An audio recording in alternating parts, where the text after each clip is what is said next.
Hello students, you are welcome in your school channel. Students, आज आप इस video में क्लास 7 की साइंस का first lesson nutrition in plants इसे पढ़ेंगे। तो चलिए देखते हैं। इसमें देखिए आप, सबसे पहले है focusing on. First point autotroph and heterotroph. Second point इधर भी ले सकते हैं, चलिए इसको देख लेते हैं, इंसेक्टिवोरस प्लांट्स। और थर्ड है पैरासाइट्स एंड सैप्रोफाइट्स। और अगला है सिम्बायोसिस।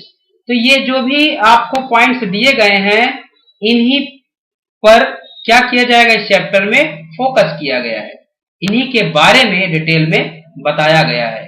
ठीक है, तो इन सभी के बारे में एक एक करके हम अंदर पढ़ेंगे।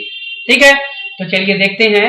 अगर इनकी मीनिंग आप जानना चाहते हैं तो चलिए पहले मीनिंग बता देते हैं आपको।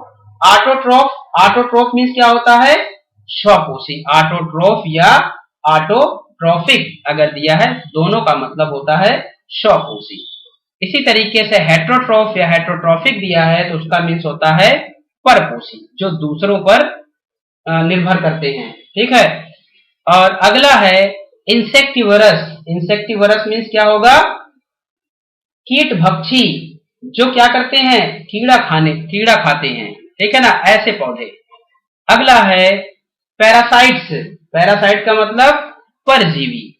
ठीक है ना, मतलब ऐसे जानवर या ऐसे पौधे जो एक दूसरे को बिना नुकसान पहुंचाए, ठीक है ना, बिना नुकसान पहुंचाए उन पर निर्भर करते हैं। समझ में आ गया आपको कि ये जो पैरासाइट्स हैं क्या है, परजीवी हैं और एक दूसरे पर बिना नुकसान पहुंचाए वो जीवित रहते हैं। ठीक है, उसी पर निर्भर करते हैं। जैसे हम ले सकते हैं, जिसे आप जानते होंगे, जुआ या खटमल। समझ में आ गया। चलिए देखते हैं। अगला है सैप्रोफाइट्स। सैप्रोफाइट्स का मतलब है मृत जीवी, जो सड़ी हुई वनस्पति पर जीते हैं, रहते हैं। समझ में आ गया। अगला है सिम्बायोसिस। इसका मतलब क्या होता है, इसका मतलब होता है सहजीविता। ये क्या करते हैं, इस प्रकार के जो जीव हैं वे दूसरे प्रजाति के साथ एक दूसरे के लाभ के लिए जीवित रहते हैं। समझ में आ गया। चलिए अब इसके बारे में डिटेल में आगे पढ़ेंगे। तो देखिए, सबसे पहले आ दिया number the steps of growing plant. ये जो भी ग्रोइंग प्लांट्स है, इसके लिए हमको स्टेप बताना है कि सबसे पहले हम मान ले पॉट या हमने गमला लिया है, इसमें हम मिट्टी डालेंगे या फिर बीज डालेंगे या पानी डालेंगे। सबसे फर्स्ट स्टेप में क्या आता है वो हमें भरना है, फिर सेकेंड, थर्ड, इसी तरीके से जो आपका स्टेप सही लगे उस पर जाके नंबर लिखना है आप। ठीक है, तो ये बहुत ही इजी स्टेप है और इसे आप स्वयं से करिएगा और कमेंट के थ्रू हमें नंबर बताइएगा क्रम से कि फर्स्ट नंबर पे कौन आएगा और सेकेंड पे। आप खाली क्रम बता देना, हम समझ लेंगे। मान लीजिए ये आपका फर्स्ट है, मतलब इस क्रम में ये पहला है, ये दूसरा है, ये तीसरा है, ये चौथा है, पांचवा है, सिक्स। इस तरीके से सारे के नंबर हैं, तो कौन कौन से क्रम में आएगा उस क्रम में बता देना कि पहला जो है ये सबसे पहले आएगा, फिर पांचवा आएगा, फिर तीसरा। इस तरीके से बता दोगे तो हम समझ लेंगे। ठीक है, कमेंट के थ्रू आप इसे बता सकते हैं। चलिए आगे देखते हैं। सबसे पहले हमें पढ़ना है न्यूट्रिशन से पोषण। न्यूट्रिशन में पोषण या भोजन भी कह सकते हो, खाद्य चीजें जो होती हैं। ठीक, आगे देखते हैं। All living beings need food to live, grow, repair, worn out cells and reproduce. यहां बताया गया है कि सभी सजीव, समझ में आ गया ना, सभी लिविंग बीइंग्स में सजीव को क्या जरूरत पड़ती है, भोजन की आवश्यकता होती है। क्या करने के लिए, to live, grow, repair, worn out cells and reproduce, जीवित रहने के लिए, बढ़ने के लिए, और जो कोशिकाएं उनकी टूट फूट या घिस गई हैं उनको रिपेयर करने के लिए, और प्रजनन करने के लिए किसकी जरूरत पड़ती है, भोजन की आवश्यकता होती है। समझ गए कि नहीं। चलिए आगे देखते हैं। The process by which living organisms obtain nutrients for growth and development is known as nutrition. यहां कहा जा रहा है कि वो प्रक्रिया जिसके द्वारा सजीव क्या करते हैं, वृद्धि और विकास के लिए पोषक तत्वों को, पोषण या पोषक तत्वों को, ठीक है, को प्राप्त करते हैं वो न्यूट्रिशन के रूप में जाने जाते हैं। समझ में आ गया? चलिए आगे देखते हैं। Food is the main source of nutrition. भोजन क्या है? पोषक तत्वों का एक मुख्य स्रोत है। Plants also need nutrients to grow and live. पौधे बढ़ने और जीवित रहने के लिए, पौधों को भी ऑल्सो दिया है, पौधों को भी बढ़ने और जीवित रहने के लिए पोषक तत्वों की आवश्यकता होती है। There are two types of nutrition based on how the plants obtain nutrients। यहाँ बताया गया है कि there are two types of nutrition। पोषक तत्व दो प्रकार के हैं। किसके आधार पर? Based on how।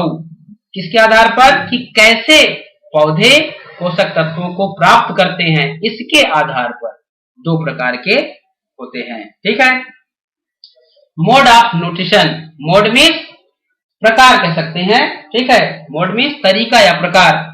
तो पोषण के प्रकार। Nutrition is of two types. पोषण दो प्रकार के होते हैं।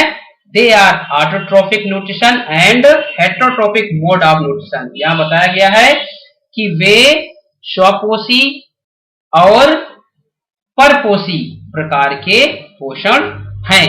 समझ में आया? दो ही हैं, एक स्वपोषी और दूसरा परपोषी। तो सबसे पहले हम देखेंगे ऑटोट्रोफिक न्यूट्रिशन मीन्स जो स्वपोषी पोषण है। तो यहां पर बताया जा रहा है most plants are green in colour. अधिकांश पौधे रंग में कैसे होते हैं? हरे होते हैं। आप सभी जानते भी हैं कि अधिकांश जो पौधे हमारे आसपास के क्षेत्र में दिखाई देते हैं वो कैसे होते हैं? हरे होते हैं। The green colour is due to the presence of a pigment called chlorophyll.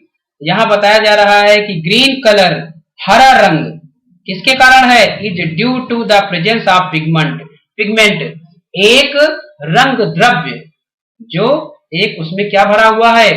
एक रंग का द्रव्य भरा हुआ है, रंग द्रव्य कह सकते हैं, उसकी उपस्थिति के कारण है। समझ में आ गया? जो क्या कहलाता है? क्लोरोफिल कहलाता है। समझ में आ गया ना? Plants that have this pigment. पौधे जो इस पिगमेंट को रखते हैं या इस रंग द्रव्य को रखते हैं, are able to trap the light energy from sun. वे क्या कर सकते हैं?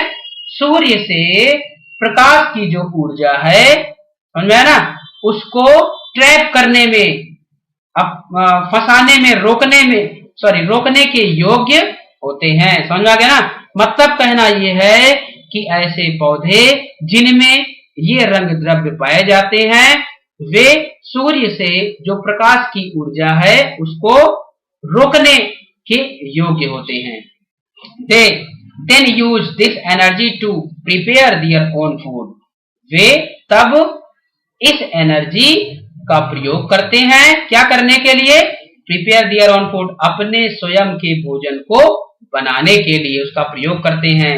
किसके द्वारा? बाय अ प्रोसेस, एक प्रक्रिया के द्वारा, जो फोटोसिंथेसिस या प्रकाश संश्लेषण कहलाता है। समझ में आ गया आपको? फिर से देख लीजिए इस लाइन को। वे तब इस एनर्जी को अपने स्वयं के भोजन को बनाने के लिए प्रयोग करते हैं। किसके द्वारा? एक प्रक्रिया के द्वारा, और वह प्रक्रिया क्या कहलाती है? फोटोसिंथेसिस या प्रकाश संश्लेषण कहलाती है। ठीक है।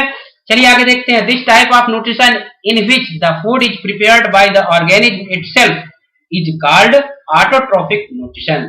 यहाँ बताया गया है कि पोषण का यह जो प्रकार है, जिसमें इन विच में, जिसमें the food is prepared by organism itself, जिसमें भोजन स्वयं जीव के द्वारा तैयार किया जाता है, वो क्या कहलाता है?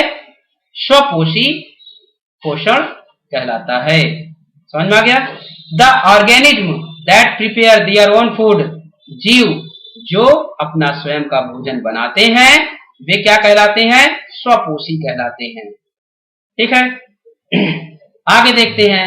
All green plants are autotrophs. सभी हरे पौधे स्वपोषी होते हैं। They do not depend on other organism for food. वे भोजन के लिए दूसरे जीवों पर निर्भर नहीं करते हैं। They prepare their own food by a process called photosynthesis. वे क्या करते हैं? अपने स्वयं के भोजन को तैयार करते हैं, बनाते हैं, किसके द्वारा? एक प्रक्रिया के द्वारा जो प्रकाश संश्लेषण या फोटोसिंथेसिस कहलाता है। ठीक है, चलिए आगे देखते हैं। आगे उसी के बारे में है डिटेल में। फोटोसिंथेसिस प्रकाश संश्लेषण क्या है इसको हम सीखेंगे।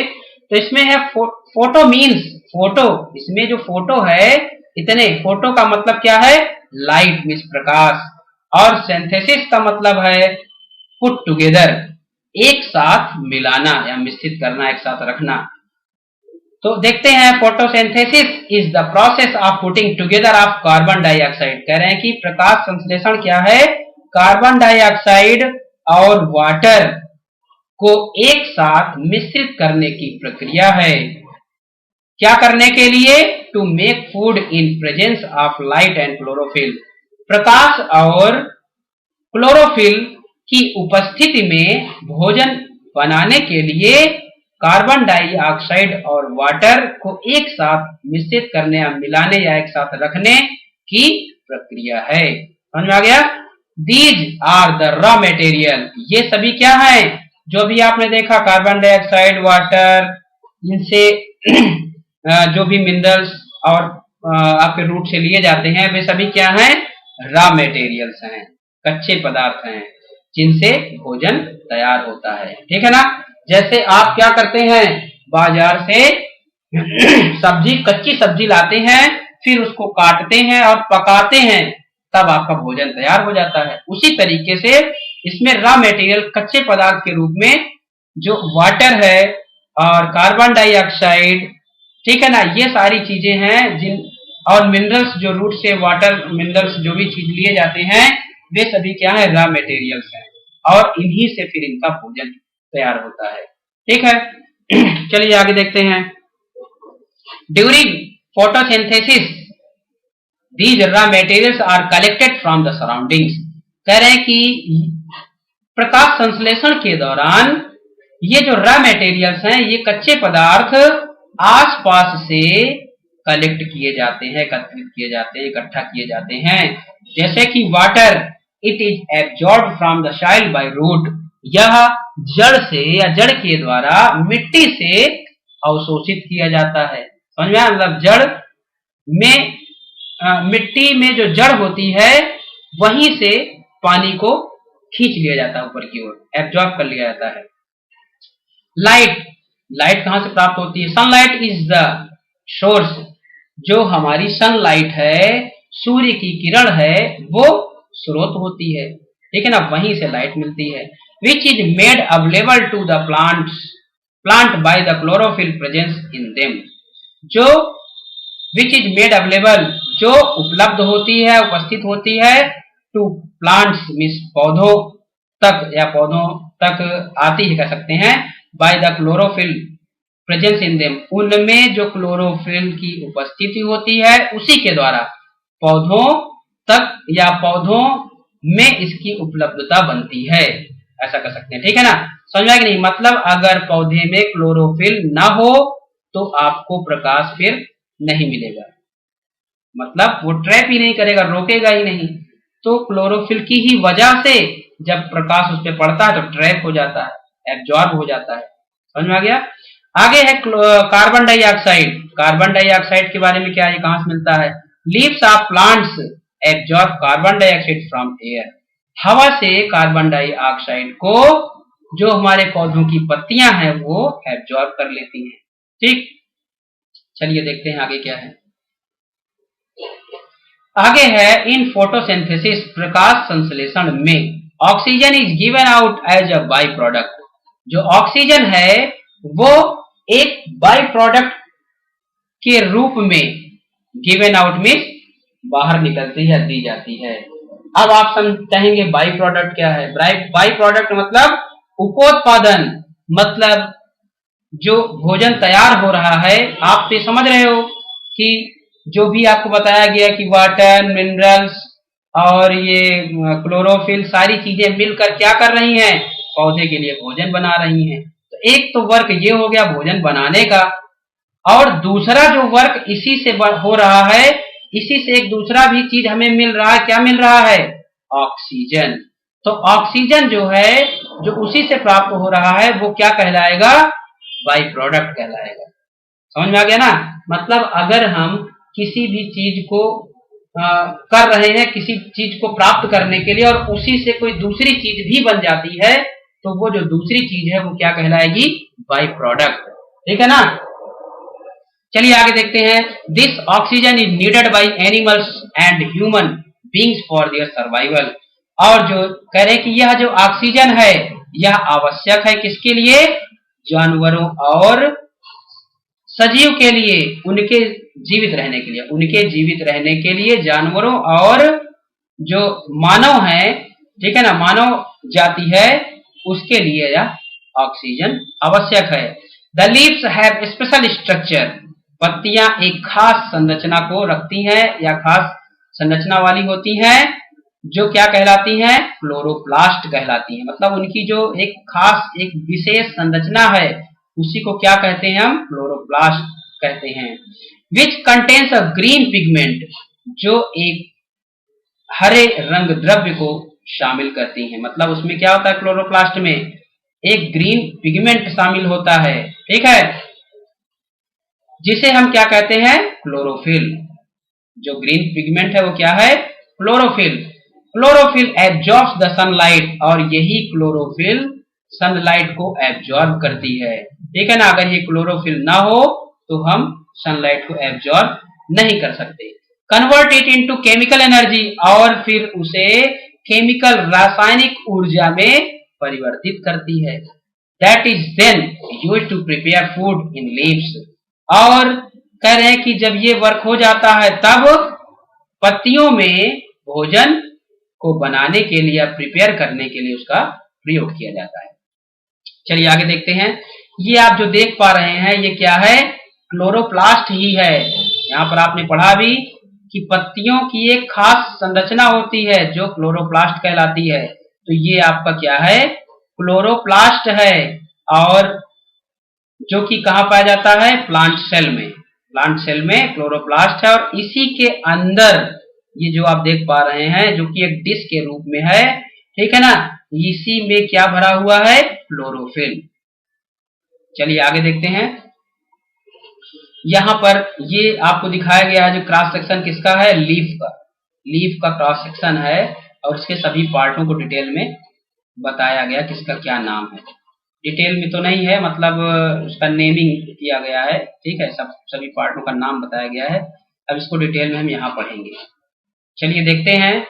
Carbon dioxide is absorbed by the leaves through minute opening on its underside. यहाँ कहा जा रहा है, बताया जा रहा है कि जो कार्बन डाइऑक्साइड है, कहाँ से प्राप्त होती है? हवा से।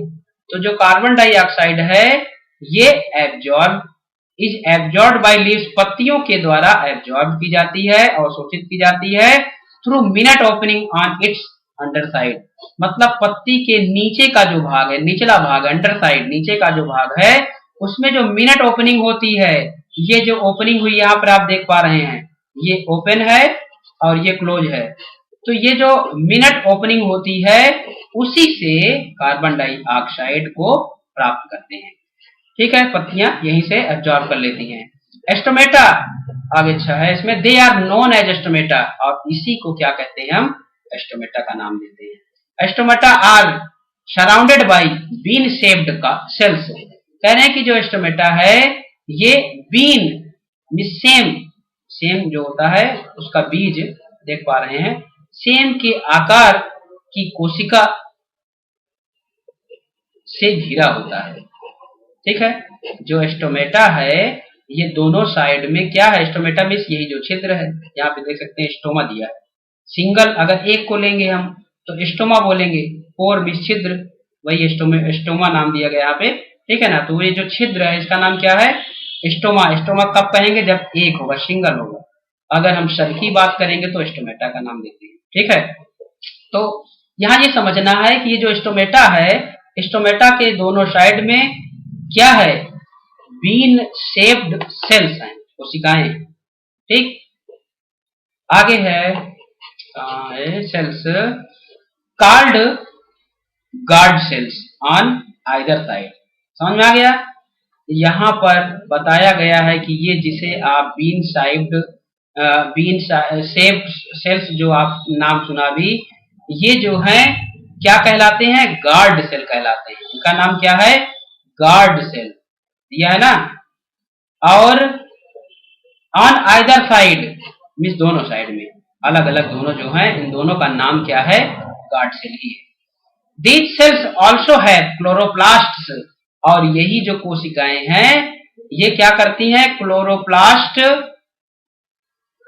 को भी रखती हैं, या इससे ये जी क्लोरोप्लास्ट भी उसमें सम्मिलित होता है। एंड हेल्प इन फोटोसिंथेसिस, और प्रकाश संश्लेषण में मदद करता है। देखिए आप अच्छे समझ लीजिए, ये जो कोशिका है इसको हमने क्या कहा? Guard cell. यहाँ आप देख सकते हैं ये गार्ड सेल है, गार्ड सेल है। तो यही गार्ड सेल में क्या भरा हुआ है?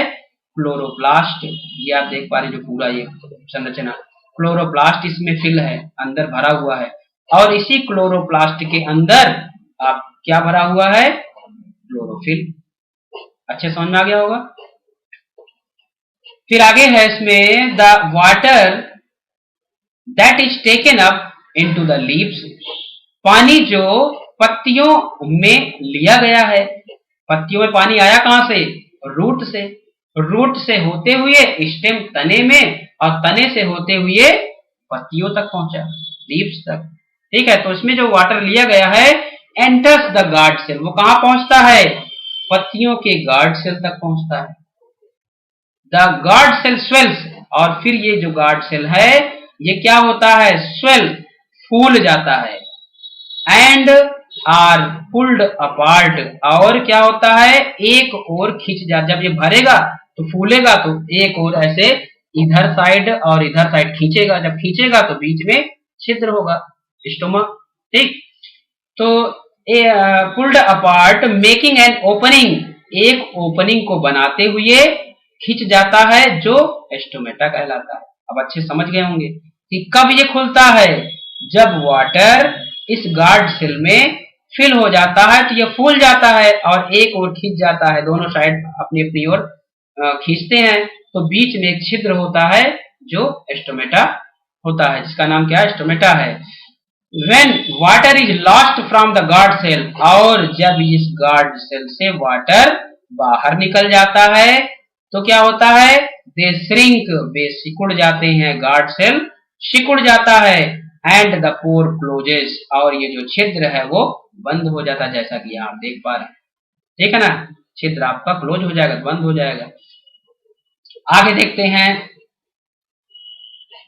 Exchange of gases like carbon dioxide and oxygen take place via the stomata. यहाँ पर कहा जा रहा है कि जो गैसों का आदान प्रदान है, जैसे कार्बन डाइऑक्साइड और ऑक्सीजन, इन्हीं दोनों का आदान प्रदान होता है। एक हवा से लिया जाता है, एक हवा में दिया जाता है। ठीक है ना। Take place via the stomata, ये स्टोमेटा के द्वारा ये वर्क होता है, एक्सचेंजिंग का काम। ठीक है ना, आदान प्रदान का जो काम है। चलिए देखते हैं आगे है फोटोसिंथेसिस में ये जो चार चीजें हैं, क्लोरोफिल, कार्बन डाइऑक्साइड, ऑक्सीजन और ग्लूकोज, ये क्या है? चलिए इनको पढ़ लेते हैं। क्लोरोफिल दिया है, क्लोरोफिल प्रेजेंट इन क्लोरोप्लास्ट, ये अभी आपने पढ़ लिया कि क्लोरोफिल कहाँ होता है? क्लोरोप्लास्ट में उपस्थित होता है।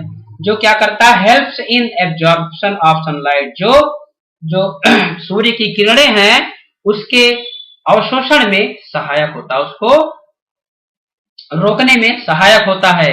Which is the source of energy, जो ऊर्जा का स्रोत है। क्या ऊर्जा का स्रोत है? सनलाइट। कार्बन डाइऑक्साइड को देखते हैं, enters the leaf through the stomata, stomata से होते हुए पत्ती में प्रवेश करता है अंदर। ठीक।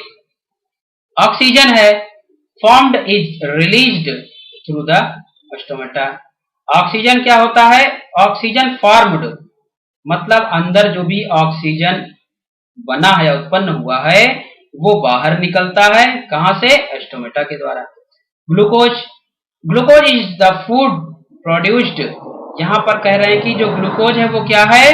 अंदर निर्मित भोजन है, जो बना हुआ भोजन है वो है glucose and stored in the leaf in the presence of photosynthesis. कह रहे हैं प्रकाश संश्लेषण की उपस्थिति में पत्ती में स्टोर हो जाता है। ठीक है, फिगर में आप देख के अच्छे से समझ सकते हैं। कार्बन डाइऑक्साइड दिया है, एरो अंदर प्रवेश होता है और बाहर क्या निकलता है, O2 ऑक्सीजन रिलीज हो रहा है, बाहर निकल रहा है। और धूप से क्या मिल रहा है, सनलाइट से इसे लाइट मिल रही है।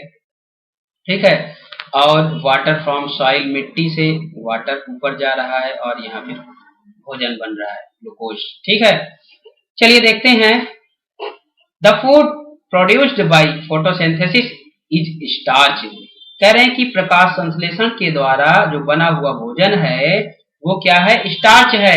स्टार्च इज अ कार्बोहाइड्रेट, और यही स्टार्च क्या है, एक कार्बोहाइड्रेट है।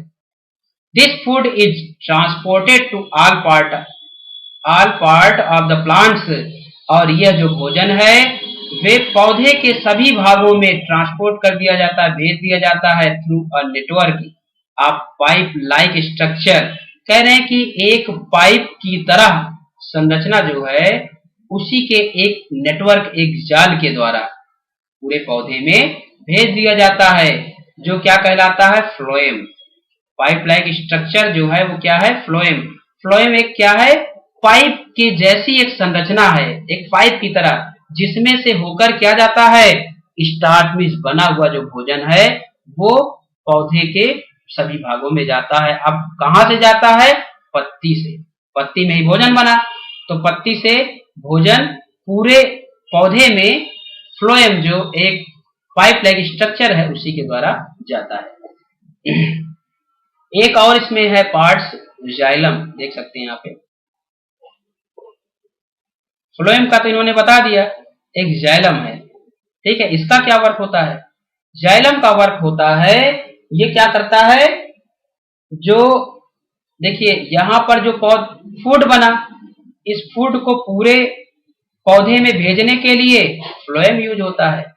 और जो जाइलम है वो क्या करता है, जो जमीन से, रूट से जो भी जल या पोषण चीज, न्यूट्रिशन वाली जो भी चीजें हैं, ठीक है ना, मिनरल्स वगैरह जो भी जाते हैं पूरे पौधे में या पत्ती तक, वो सब क्या है, किसके द्वारा जाता है, जाइलम के द्वारा जाता है। तो ऐसा समझ सकते हो कि रूट से जो ऊपर की ओर जाता है उसे कौन ले जाता है, जाइलम, और पत्ती से पूरे पौधे में जो भोजन जाता है उसे कौन ले जाता है, फ्लोएम। ठीक, चलिए आगे चलते हैं। If there are no green plant, यदि हरे पौधे ना हो, there will be no photosynthesis. कह रहे हैं कि प्रकाश संश्लेषण भी नहीं होगा। No food for other organism, दूसरे जीवों के लिए फिर भोजन भी नहीं होगा।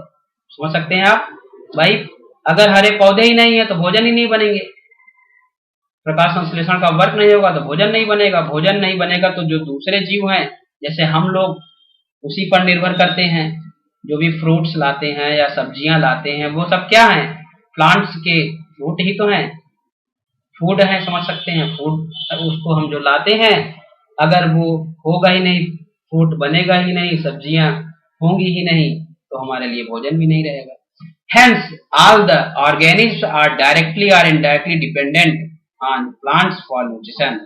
और इसलिए कह रहे हैं कि सभी जीव प्रत्यक्ष या अप्रत्यक्ष रूप से पोषण के लिए पौधों पर निर्भर करते हैं, निर्भर रहते हैं।